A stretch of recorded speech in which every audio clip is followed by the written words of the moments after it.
예, 오늘 말씀의 제목은 신앙생활이 의무일 때와 은혜일 때. 오늘 말씀을 통해 하나님의 말씀이 큰 은혜와 축복이 되기를 주님 이름으로 축원합니다. 여러분 가운데 함께하기를 축복합니다.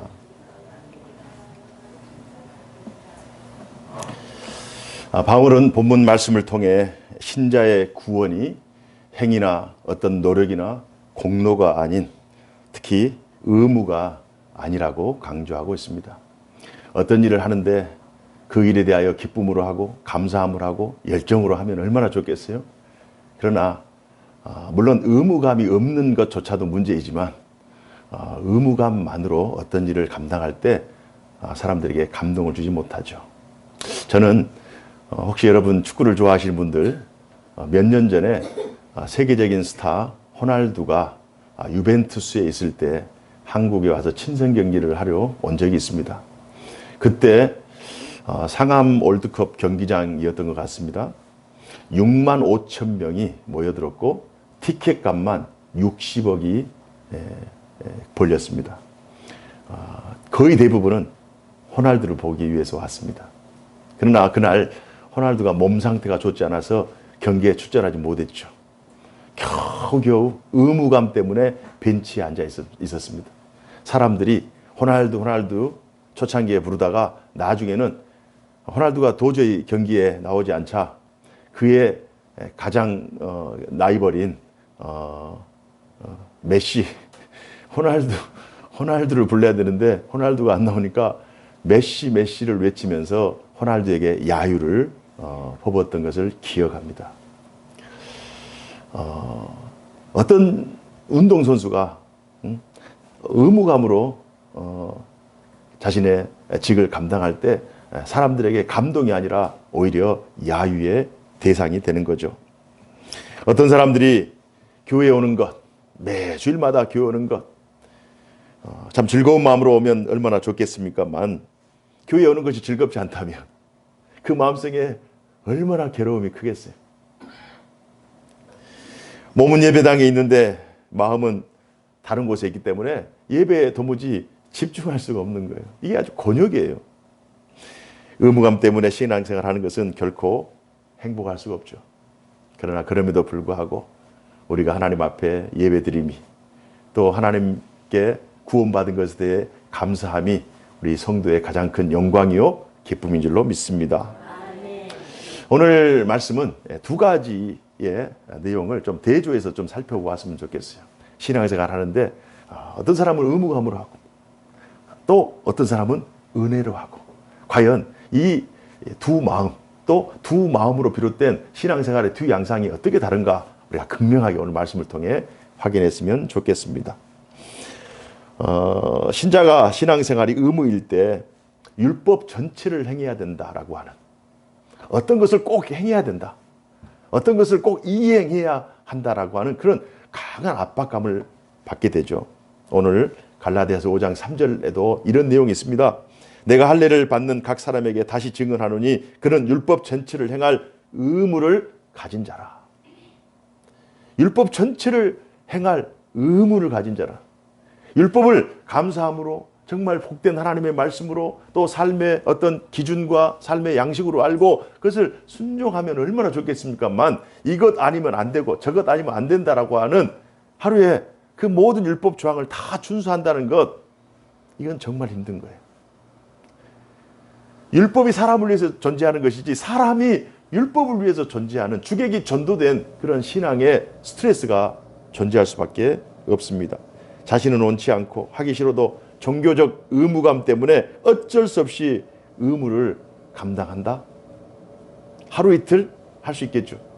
그러나 1년, 10년, 몇십 년 이렇게 계속되다 보면 이제는 내용은 다 빠져버리고 그냥 형식만 존재하는 거예요. 그때 그 시간에 그 장소에 가서 종교적인 의무감을 행할 뿐입니다. 사실 의무라고 하는 단어는 결코 부정적인 단어가 아니죠. 의무라고 하는 단어, 듀티라고 하는 단어는 굉장히 고급 단어잖아요. 아주 고상하고 신실하며 책임감 있는 단어가 의무예요. 우리의 삶을 지탱해주는 그 모든 사회적 책임들이 의무에서 나옵니다. 국방의 의무, 교육의 의무, 납세 의무, 근로의 의무, 부모는 자식에게, 자식은 부모에게 효를 하는 그 모든 의무들이 굉장히 좋은 단어예요. 그러나 그럼에도 불구하고 우리가 신앙생활 하는 데 있어서 의무로만 채워질 수 없는, 그 의무를 뛰어넘는 또 다른 요소들이 존재한다. 의무감 가지고서 해결되지 않는 하나님의 특별한 개입, 하나님의 특별한 은혜, 은혜라고 표현합시다. 그 은혜가 존재하기 때문에 의무감을 뛰어넘는 다른 특별함이 우리에게 필요합니다. 제가 설교를 준비하면서 책 한 권을 살펴보았는데요. 교회를 떠난 사람들이라는 제목입니다. 내용이 굉장히 강력하죠. 교회를 떠나는 사람들, 가나안 성도들, 안나가 성도들. 믿음은 있어요. 하나님의 말씀대로 예수를 쫓아 예수의 제자로 살기를 원하는 그 마음이 있지만 교회에 염증을 느껴가지고 더 이상 교회에 나가기 싫어요. 한 8명의 인터뷰를 했는데요. 8분 중에는 전직 담임 목사님도 계시고, 전직 부목사도 계시고, 여자 목사님도 계시고, 전직 장로님도 계시고, 모태신앙도 계시고. 그런데 다 신앙생활을 하지 않습니다. 교회 안 나가요. 물론 마음으로는 예수를 믿겠죠. 그 이유들이 과연 무엇인가? 어떤 사람은 교회가 분쟁이 있으니까, 교회가 시끌시끌 하는데도 불구하고 봉사하라, 예배하라, 또 선교하라, 헌신하라 이렇게 강요하니까 과연 교회의 본질이 무엇인가? 회의감이 들어보니까.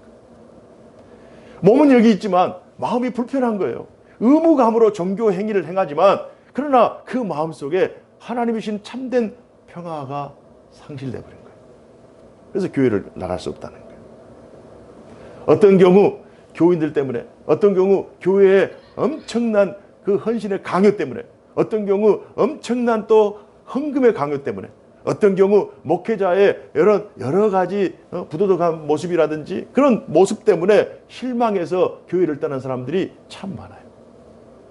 또 어떤 경우는 예배당을 짓는데 예배당 전체 비용이 90억인데 준비된 금액이 70억, 나머지 20억을 헌금하라는 거예요. 굳이 지금도 예배당이 좋은데, 굳이 지금도 예배당이 몇 좌석은 비어 있는데, 굳이 지금도 전혀 예배 드리는데 또 교육하는데 전혀 문제가 없는데 목사님 당회가 성도들하고 충분한 대화 없이 설득 없이 그냥 밀어붙이는 거예요. 그러면서 20억을 헌금하라. 그 얘기만 계속 반복적으로 하기 때문에 거기에 실망을 했다는 거예요.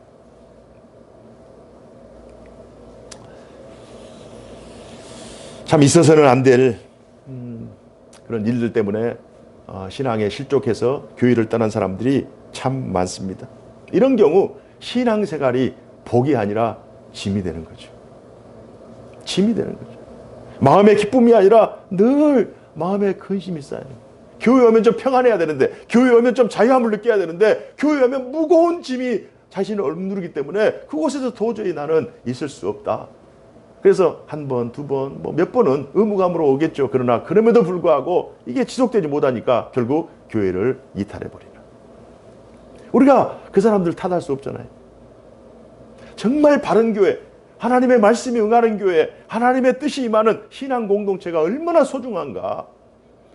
하나님께도 영광이 되지만 우리의 영혼을 살리기 때문에 좋은 교회를 만들어가는 것, 좋은 교회 안에 내가 소속되어 있다는 것이 하나님의 은혜요 복인 줄로 믿습니다. 하나님의 사랑은 은혜요 선물인데 자신의 행위, 공로의 의식, 또 그 기반으로 열심을 내서 무조건적인 그런 은혜들이 오히려 장애가 돼서, 하나님의 은혜가 우리에게 막 임해야 되는데, 하나님의 사랑을 막 느껴야 되는데, 그런 외적인 요소들, 행위적인 요소들, 또 어떤 인간적인 그런 시도들이 영적 장애물이 돼서 하나님 앞에 나가는 걸림돌이 된다면 우리의 신앙에 얼마나 큰 폐해인가. 갈라디아서 5장 4절에는 이런 말씀이 있습니다. 율법 안에서 의롭다함을 얻으려 하는 너희는 그리스도에게서 끊어지고 은혜에서 떨어진 자로다. 우리의 의무감 혹은 종교 의식, 종교 행위만으로는 충분히 하나님의 그 은혜의 자리로, 더 깊은 그 하나님의 그 은총의 자리로 나아갈 수가 없는 거예요. 1517년 10월 31일 독일의 비텐베르크 성당 앞에 95개조의 방방문이 붙입니다. 마틴 루터가 종교개혁을 행하는데요. 그 종교개혁을 행할 수밖에 없는 이유가 그 당시 종교가 너무 타락해서 하나님께 영광이 되고 또 많은 사람들이 종교를 통해서 또 신앙생활을 통해서 자유함을 얻고 기쁨을 얻고 소망을 얻고 살아나는, 죽은 것 같은 자들이 살아나는 그런 생명력 넘치는 교회가 돼야 됨에도 불구하고 교회가 하나님의 말씀과 전혀 다른 방식으로 교회 내에 계급이 존재하죠. 또 헌금을 강조하기 위해서 면죄부를 팔죠. 또 여러 가지 의식과 여러 가지 절기들을 지키죠. 그래서 종교개혁을 일으켜서 하나님이 이 종교개혁을 타당하게 여겼기 때문에 종교개혁을 통해서 개혁교회가 지금 500년 동안 진행되고 있는 줄로 믿습니다. 의무감, 좋은 단어임에도 불구하고 신앙생활은 의무감을 뛰어넘는 하나님의 은혜감이 있어야 돼요. 은혜감. 그래서 종교생활, 신앙생활을 의무로 할 때는 우리의 마음속에 자유와 기쁨이 없어요. 자, 그렇다면 이제 반대로 우리의 신앙생활이 은혜가 될 때 우리는 어떤 삶을 살 수 있을까요? 그러면 은혜란 무엇인가? 그리스도인에게 있어서 은혜란 무엇인가가 굉장히 중요하죠. 저는 말씀을 준비하면서 하나님께서 과연 우리에게 은혜를 베풀어 주셨는데 그리스도인들이 누리는 가장 큰 은혜는 관계의 회복이라고 생각합니다. 관계의 회복. 세 가지의 관계의 회복이 있을 수 있죠. 정체성 회복, 또 말 그대로 하나님과의 관계 회복, 신분 회복. 전에는 내가 죄인이었어. 예수 그리스도의 십자가의 공로가 아니고서는 나는 형벌받을 수밖에 없는, 심판받을 수밖에 없는, 지옥 갈 수밖에 없는 그런 정말 비참하고 비통한 존재였어요. 그러나 그럼에도 불구하고 예수 그리스도의 십자가의 은혜를 힘입어 내가 죄인에서 죄 용서함 받은 의인의 삶을 살아가고 있다는 것. 우리의 정체성이 하나님 안에서 회복이 된 거예요. 전에는 멀리 하나님을 감히 아버지라 부르지 못했던 우리가 이제는 하나님을 아빠, 아버지라 부를 수 있는 놀라운 신분 회복이 이루어졌잖아요. 전에는 멸망당할 수밖에 없는 진노의 자녀였지만 이제는 택함 받은 하나님의 백성이라고 하는 하나님과의 관계가 완전히 회복되었잖아요. 이게 다 하나님께서 우리에게 주신 무한한 은혜와 은총인 줄로 믿습니다. 여러분과 제가 그런 은혜를 누리고 이 자리에서 예배드리고 있다는 것이 이 세상에서 줄 수 없는, 이 세상과 바꿀 수 없는 하나님의 특별한 은총임을 믿습니다. 그래서 바울은 로마서 3장 23절 24절에 다음과 같이 고백합니다. 모든 사람이 죄를 범하였음에 하나님의 영광에 이르지 못하더니 그리스도 예수 안에 있는 속량으로 말미암아 하나님의 은혜로 값없이 의롭다 하심을 얻은 자 되었느니라. 값없이 우리가 어떤 것을 지불하고 어떤 노력을 해서 어떤 의무감으로 어떤 것을 행해서 우리에게 하나님께서 은혜를 베푼 것이 아니라 우리가 그런 능력도 없어요. 그런 자질도 안 돼요. 그런 존재가 안 돼요. 하나님 보시기에 우리는 선을 행할 아무런 능력이 없어요. 왜요? 우리의 영은 이미 죽어있기 때문에. 죽은 것은 움직일 수 없습니다. 죽은 것은 감각할 수가 없어요. 죽은 것은 하나님 앞에 나갈 수도 없고 움직일 수 없고 꿈쩍할 수 없어요. 그런 우리를 하나님께서 새 생명을 주셔서 살려주셨어요. 우리의 영을 살려주시고 또 우리의 삶을 회복시키셔서 전에 하나님을 멀리 떨어졌던 우리가 하나님 앞에 나와 예배할 수 있는, 하나님의 진노가 우리 앞에 지금 막 목전에 다가왔는데 그것을 다 제거하시고 이제는 하나님의 은혜의 강가로 나아갈 수 있는 그 놀라운 그 구원의 문을 하나님께서 우리에게 열어주셨어요. 이 바울이 이 사실을 깨닫고 하나님의 값없이 부으신 그 은혜가 얼마나 큰가. 은혜 받은 신자라면 은혜를 받은 자만이 은혜의 참된 가치를 알죠. 시골에 사는 분이 서울에 왔는데 서울에 정말 이 도시 생활하고 시골 생활하고 좀 다르잖아요. 그럼 도시를 경험해 본 사람이 자기가 본 것을 백문이 불여일견이라고 본 것을 가지고 자신감 있게 얘기하는 것과 옆 동네 사람이 서울에 갔다 온 얘기를 듣고 그것을 전달하는 사람과 그 차이는 엄청날 거예요. 자신이 직접 경험한 것과 또 다른 사람에게 들어서 전달하는 것과는 완전 이건 100% 차이가 있는 거예요. 우리가 하나님에 대하여 아는 것. 어떤 사람이 이렇게 믿는다더라. 어떤 권사님은 이렇게 은혜를 받았다더라. 어떤 장로님은 이렇게 믿었다더라. 어떤 목사님은 이렇게 했다더라. 어떤 교회는 이렇게 한다더라. 그것을 들은 것과 내가 하나님을 믿었더니, 내가 하나님을 신뢰했더니, 내가 하나님 앞에 기도했더니, 내가 하나님을 찾았더니, 내가 하나님께 은혜를 구했더니 하나님께서 나를 만나주셨다.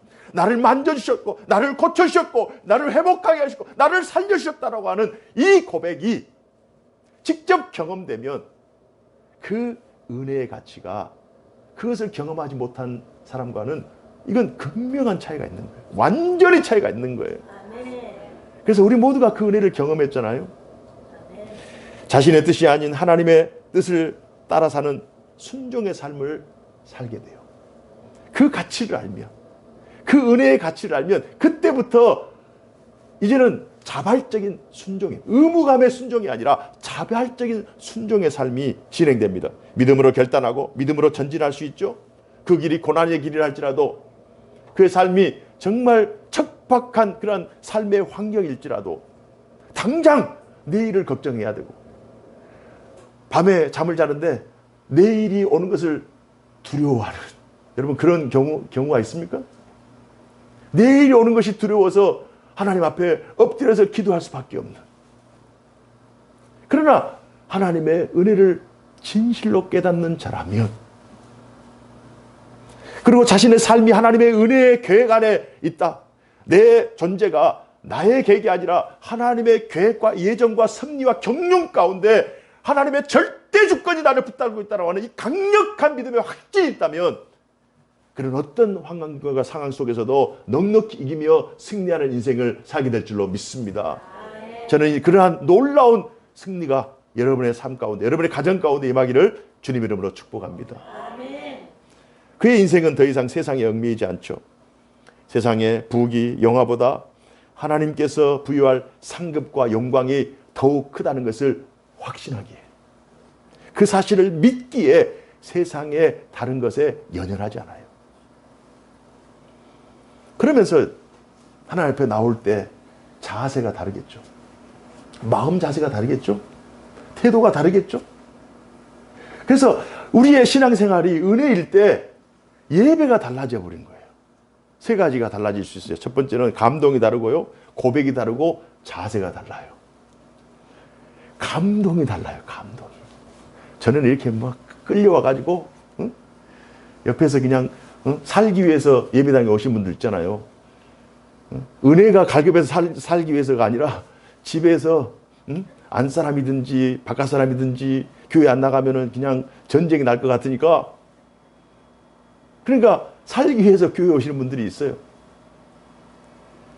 그러나 정말 하나님의 은혜를, 하나님께서 나를 사랑하시고 나를 위해서 죽으시고 나를 구원하시고 나에게 놀라운 하나님의 계획이 있고 뜻이 있고 하나님은 어떤 경우에도 나를 사랑한다라고 하는 이 확신이 있다면 예배할 때 감동이 달라지죠. 에베소서 2장 4절에서 5절에 보면은요, 긍휼이 풍성하신 하나님이 우리를 사랑하신 그 큰 사랑을 인하여 허물로 죽은 우리를, 허물과 죄로 죽은 우리를 그리스도와 함께 살리셨고 너희는 은혜로 구원을 받은 것이라. 아멘. 아멘. 우리가 하나님 앞에 설 수 있다는 것, 우리가 하나님 앞에 지금 예배자의 위치에 서 있다는 것, 우리가 감히 우리의 입술과 우리의 마음으로 하나님을 찬양하며 아바 아버지로 고백할 수 있다는 것, 이것이 얼마나 큰 은혜인가. 내가 죄의 용서를 받았다. 죄와 허물을 용서함 받았다. 나의 과오를 십자가에서 완전히 완벽하게 용서해 주셨다. 감동이 다르죠. 다 죄짐에 눌려가지고 있는 것이 아니라 이제는 자유와 기쁨과 해방감을 가지고 하나님 앞에 기쁨으로 걸리적거리는 것이 없이 이제는 자유하게 하나님을 찬양하며 자유하게 아버지를 부르는 거예요. 우리 자녀들 키우다 보면 자기가 뭐 잘못했으면 쭈삣쭈삣 하잖아요. 아버지는 동일한데 어머니는 동일한데 자식이 행동 이상에 잘못하고 있는 거예요. 우리가 하나님의 은혜 안에 있을 때 예배할 때 감동이 다르고 두 번째로는 고백이 달라요. 고린도전서 15장 10절에 여러분 지난주에 이 말씀을 여러분들이 다 경험했어요. 다 경험했어요. 지난주 인직식 때 수건을 가져가신 분이라면 다 이 말씀을 경험하셨어요. 내가 나 된 것은 하나님의 은혜로 된 것이니 내게 주신 그의 은혜가 헛되지 아니하여 내가 모든 사도보다 더 많이 수고하였으나 내가 한 것이 아니요 오직 나와 함께 하신 하나님의 은혜로라. 아멘. 하나님의 은혜로라. 나의 나 된 것은 하나님의 은혜이다. 고백의 질이 달라지는 거예요. 전에는 내가 원해서 내가 가능하기 때문에 내가 능력이 있어 내가 잘나서 내가 삶의 중심이 되는 거예요. 삶의 센터가 되는 거예요. 그러나 하나님의 그 은혜를 경험한 자들은 내가 삶의 주인이 아니라 하나님이 내 삶의 주인으로 자리 잡고 있는 거예요. 하나님이 허락하시면 길이 열릴 것이고 하나님이 막으시면 지금은 좀 답답하지만 하나님께서 합력할 선을 주셔서 나중에 더 좋은 것을 주실 것이다. 기다리면 하나님께서 더 좋은 것을 주시지 않겠어요? 지금 내 계획이 아니라 천지를 창조하시고 또 천지를 경영하시고 통치하시고 다스리시는 하나님의 그 전지전능하신 하나님의 지혜가 경륜이 내 삶 가운데 오늘도 개입하고 계신다. 아멘. 고백이 달라지는 거예요. 자세가 달라지죠. 빌립보서 1장 19절 이하에 보면 이것이 너희의 간구와 예수 그리스도의 성령의 도우심으로 나를 구원에 이르게 할 줄 아는 거로 나의 간절한 기대와 소망을 따라 아무 일에든지 부끄러워하지 아니하고 지금도 전과 같이 온전히 담대하여 살든지 죽든지 내 몸에서 그리스도가 존귀하게 되려 하게 하나니 이는 내가 사는 것이 그리스도니 죽는 것도 유익하니라. 아멘. 삶의 자세가 완전히 달라지죠. 살든지 죽든지 이제는 그리스도의 영광을 위해 살아가는 존재로 바뀌어버려요. 감동이 다르고 고백이 다르고 자세가 달라집니다. 우리가 우리의 신앙생활이 은혜가 될 때 단순히 예배 드리는 예배의 자세만 달라지는 것이 아니라 기도의 내용조차도 달라져버려요. 어떻게 기도의 내용이 달라질까요? 아마 임직자들은 기도의 내용이 달라지고 있을 겁니다. 어떻게 기도의 내용이 달라질까? 더 많이 섬길 수 있도록 건강 주세요. 전에는 잘 먹고 잘 살 수 있도록 건강 주세요. 더 많이 봉사할 수 있도록 재능 주세요.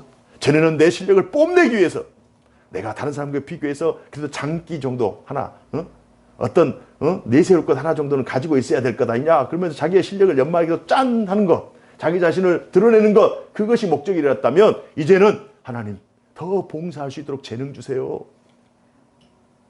나의 이 작은 재능이라도 주님의 손에 들려지면 많은 사람들에게 기쁨을 주고 하나님께 영광이 될 줄로 믿습니다.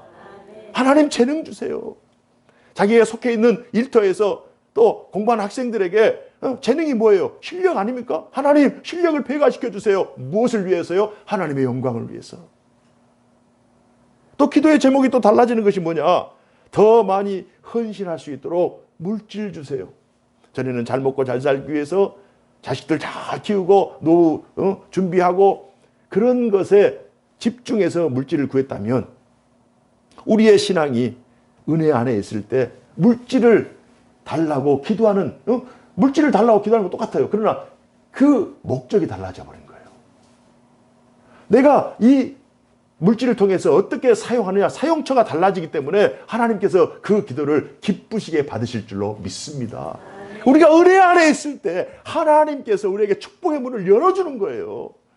하나님께서 은혜의 문을 열 때 하나님의 그 진정한 은혜와 복이 우리에게 임할 줄로 믿습니다. 그래서 신앙생활 할 때 가장 중요한 것은 우리가 하나님의 은혜 안에 거하는 거예요. 은혜 안에. 의무감이 아닙니다. 어떤 형식이 아닙니다. 그리고 드디어 진정한 십자가 사랑으로 서로 종노릇 할 수 있어요. 잘난 사람이나 못난 사람이나 도무지 건드려서는 안 될 것이 뭡니까? 자존심이에요. 자존심. 잘난 사람은 잘난 대로 자존심, 못난 사람은 자존심밖에 없는 거예요. 남은 것은 자존심. 자존감하고 또 달라요. 자존심. 자존심이 강한 사람은 서로 종노릇 할 수 없죠. 저도 그런 요소들이 있어요. 뭐 저라고 완벽하지 않지 않습니까? 목사라고 어느 아침에 자존심이 갑자기 그냥 있다가 설교 말씀 준비할 때 또 떨어졌다가 올랐다가 뭐 이러지는 않잖아요. 모든 사람들에게 있어서 우리 자신을 쳐서 복종시키는, 하나님의 말씀 앞에 복종시키는, 아직도 우리가 없어서 그렇지, 우리가 가진 자가 되고 어떤 누리는 자 되고 어떤 자리에 있으면 나에게는 자존감, 나도 자존심이 다 없어진 줄 알았더니 스멀스멀 이게 날아가. 강자 앞에서는 약하고 약자 앞에서는 강하고 어떤 것을 자랑하고 싶고 내세우고 싶어, 그런 것들이 한 번, 두 번은 겸손으로 할 수 있지만 그것이 반복되면 내가 했나? 라고 하는 그 자존심이, 어떤 교만이 막 일어나는 거예요. 그런 경우에는 다른 사람들에게 자신을 낮출 수가 없는 거예요. 우리가 진정 우리의 삶이 하나님의 은혜 안에 있고 정말 하나님의 아들 예수 그리스도의 십자가의 공로 아니고서는 내가 구원 얻을 다른 방법이 없다. 다른 대안이 없다. 나는 하나님의 가능성이다. 내가 하나님의 가능성 외에는 내가 믿을 수 있는 다른 가능성이 없다라고 하는 그런 절박함과 그런 절실함이 있을 때, 그런 하나님의 은혜가 나에게 모든 것이라고 고백할 때 우리 스스로가 더 낮아질 수 있는 거예요. 그래서 진정한 주님의 종의 역할, 종노릇, 사랑의 종노릇을 할 수 있는 줄로 믿습니다. 그래서 5장 6절에 보니까요, 이런 내용이 있어요. 우리 다 같이 한번 읽어볼까요? 5장 6절 다 같이 있습니다. 시작. 그리스도 예수 안에서는 할례나 무할례나 효력이 없으되 사랑으로서 역사하는 믿음뿐이니라. 오늘 본문에는 나와 있지 않지만 13절에 보니 이런 말씀이 있어요. 형제들아, 너희가 자유를 위하여 부르심을 입었으나 그러나 그 자유로 육체의 기회를 삼지 말고 오직 사랑으로 서로 종노릇하라. 은혜 안에 있을 때 이게 가능한 거예요. 하나님의 은혜가 그 어떤 것보다 크기 때문에 나의 자존심이나 나의 계획이나 나의 능력이나 나의 뛰어남이나 그 어떤 것보다 하나님의 은혜가 더 풍성하고 더 크고 더 위대하기 때문에 그 위대함 앞에 나 자신을 내어 맡기는 거예요. 이런 하나님의 은혜의 신앙생활 할 때 우리의 삶이 변화되는 거예요. 어떻게 변화될까요? 우리의 삶이 신앙 고백적인 삶으로 변화됩니다. 전에는 내 얘기만 많이 해. 전에는 자식 얘기만 해. 전에는 남편 자랑만 하고 직장 얘기만 하고 잘된 얘기만 하고 세상 얘기만 해. 그런데 하나님의 그 은혜가 내게 임하고 하나님의 그 은혜를 내가 수여받고 있다고 하는 그 은혜가 우리 마음속에 가득 있잖아요. 그럼 툭 치면 모든 것이 은혜다. 하나님 얘기를 막 하기 시작하는 거예요. 사람이 어떻게 변화됐느냐, 한 5분 정도 얘기하면 그 사람이 어디에 관심을 가지고 있는지, 그 사람이 은혜 안에 있는지 은혜 밖에 있는지, 그 사람이 의무감으로 가고 있는지 은혜 안에 있는지 다 나와버려요. 그래서 삶이 신앙 고백적인 삶이 되는 거예요. 모든 것이 다 하나님의 은혜라고 고백하는 거예요. 내가 잘 돼도 하나님의 은혜, 못 돼도 하나님의 은혜, 막혀도 하나님의 은혜, 또 열려줘도 하나님의 은혜, 시험이 있어도 하나님의 은혜, 어떤 사람은 병상에서도 하나님의 은혜, 고난 가운데 있어도 하나님의 은혜, 이 사람을 어떻게 감당하겠냐고요. 사탄이 어떻게 이 사람을 감당하겠냐고요. 성령께서 그 마음을 강하게 붙들어 주셔서 그 은혜의 폭포수가 임하는데 어떻게 그 물줄기를 틀어낼 수 있겠어요? 감당할 수 없는 거죠. 그래서 우리의 신앙이 정말 하나님의 은혜를 갈망하고 하나님의 은혜 안에 있기를 하나님 앞에 간구하고, 그래서 은혜의 이 물줄기가 끊어지지 않도록 하나님께 늘 간구하면서 성령의 도우심을 입어야 돼요. 그래야 우리의 삶이, 신앙 고백적인 삶이 유지가 되고요. 또 이런 사람들은 하나님 중심적인 삶을 살게 됩니다. 모든 것이 하나님 중심, 하나님 영광, 하나님의 뜻이라면, 하나님이라면 어떻게 할까? 예수님이라면 어떻게 할까? 찰스 웰던이 예수라면 어떻게 할까? 우리의 삶에 여러 가지 선택지가 있잖아요. 그때마다 하나님 중심의 삶은, 예수님이라면 어떻게 할까? 내 의지나 내 계획이 아니라, 이때 예수님이라면 어떻게 할까? 우리 가정에서 어떤 일이 발생했을 때 예수님이라면 어떻게 할까? 우리 자녀들에게 이런 일이 발생했을 때 과연 예수님이라면 부모 입장에서 어떻게 결정을 내릴까? 눈을 감으면 이득이 생기고 눈을 뜨면 이득이 사라지는 그런 상황 속에서 과연 어떻게 할까? 예수님이라면 어떻게 할까? 모든 것이 다 예수 중심의 삶. 시간 다 바쁘죠? 물질 다 아깝죠? 그러나 예수님이라면 나의 시간 어떻게 소중함을 기뻐하실까? 나의 물질 어떻게 쓰임 받는 것을 원하실까? 하나님 중심의 삶으로 바뀌어버려요. 어느 날 내 입술에서, 내 마음에서, 내 생각에서, 내 삶에서 하나님 중심의 삶으로 계속 고백되고 있다면 내가 은혜 안에 있는 거예요. 우리 교회 성도들의 그 대화 중에 이런 하나님 중심적인 고백적인 그 삶이 계속 이루어지고 있다면 그건 하나님 앞에 영광이 되지만, 이게 교회 안에서 엉뚱하게 세상 얘기하고 또 출세 얘기하고 명예 얘기하고 자기 자랑하고, 이런 교회는 하나님의 은혜가 떠나갈 조짐이 있는 교회이기 때문에 이건 우리가 경계해야 돼요. 우리 장로님들 두 분이 잘 보청기를 끼시고 한번 돌아봐야 돼요. 이렇게 과연 우리 교우들이 어떤 것에 관심을 가지고 어떤 것을 얘기하고 있고, 은혜 안에 있을 때 성도들이 완전히 변화가 되는데요. 사명 중심의 삶을 지향합니다. 사명 중심. 하나님께서 나에게 맡겨주신 사명이 있다. 교회 안에서만 사명이 있는 것이 아니고 하나님께서 여러분들 세상 속에 보내주셨잖아요. 그러면 가정주부의 사명, 직장인들의 사명, 또 사업하신 분들, 기업가로서의 사명, 다 하나님께서 보내신 세상으로 여러분들을 파송하신 거예요. 세상의 빛으로, 세상의 소금으로, 거기에서 소금이 녹아져야 돼요. 빛이 거기서 발광되어야 돼요. 그래서 어둠을 물리쳐야 되는 거예요. 이 세상에 어떤 어둠이 있더라도 반딧불만 같은 불만 있으면 그 어둠은 사라지게 되어 있는 거예요.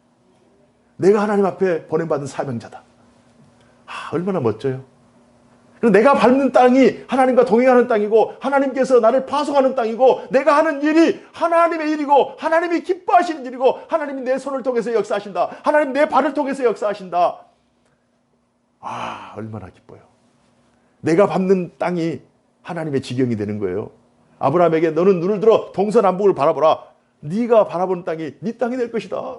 우리가 행하는 모든 수고와 우리가 행하는 모든 기도와 그 모든 삶이 하나님의 뜻 안에서 하나님의 허락하심, 허용하심이 되는 이거 얼마나 영광스러워요. 우리 모두는 이미 하나님의 은혜를 입은 자예요. 이 사실은 여러분 확신하시기 바랍니다. 하나님의 은혜를 입은 자예요. 이미 입었어요. 우리 복음서를 읽어보면 예수님께서 제자들을 꾸짖기도 하시고, 제자들에게 왜 믿음이 적냐라고 하면서 이렇게 제자들을 이렇게 나무라는 것 같잖아요. 왜 나무라실까요? 복음서 읽어보실 때 그런 궁금증 안 드셨어요? 예수님은 완전하신데 제자들은 조금 좀 덜 떨어진 것 같고, 좀 수준이 미달되는 것 같고, 늘 실수하는 것 같고, 왜 그럴까요? 예수님께서 제자들에게 모든 능력을 다 주셨음에도 불구하고 제자들이 그 예수님께서 주신 그 능력을 자신의 것으로 받아들이지 않습니다. 믿음이 약하기 때문에. 그런 확신이 없기 때문에. 마가복음 6장 7절에 보니까요. 12제자를 부르사 둘씩 보내시며 더러운 귀신을 제어하는 권능을 주시고. 그런데 중요한 것은 그 권능을 행하지 못합니다. 누가복음 9장 1절 이하에 보면 예수께서 12제자를 불러 모으사 모든 귀신을 제어하며 병을 고치는 능력과 권위를 주시고 그랬어요. 주시고 하나님의 나라를 전파하며 앓는 자를 고치게 하려고 내보냈어요. 그러나 어떤 경우는 성공하고 어떤 경우는 성공하지 않아요. 믿음이 있을 때, 강하게 역사할 때는 그 일을 감당하지만 그러지 못할 때는 아니 예수님은 가능한데 왜 저희들은 불가능하죠?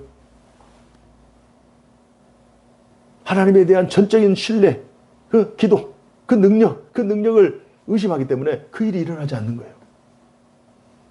예수님께서 밤에 제자들이 노를 저어서 길을 가고 항해를 하고 있을 때 바다 위를 걸어오셔요. 베드로가 놀래서 예수님 누구세요? 귀신입니까? 나다. 예수님 물 위를 걸으실 수 있네요. 그럼 저도 좀 걷게 해주세요. 그래 해봐라. 예수님이 말씀하시니까 얼큰이 하고 물 위를 걷습니다. 그러나 거기에 바람과 파도를 보고 결국 물에 빠지는 것을 예수님께서 건져주시죠. 우리에게 예수님께서 능력을 주셨어요. 믿음을 주셨어요. 이미 우리는 택함받은 하나님의 백성이기 때문에 오늘 우리가 두 가지 선택지가 있다면 우리가 신앙생활을 의무로 할 것인가? 아니면 믿음으로 할 것인가? 은혜로 할 것인가?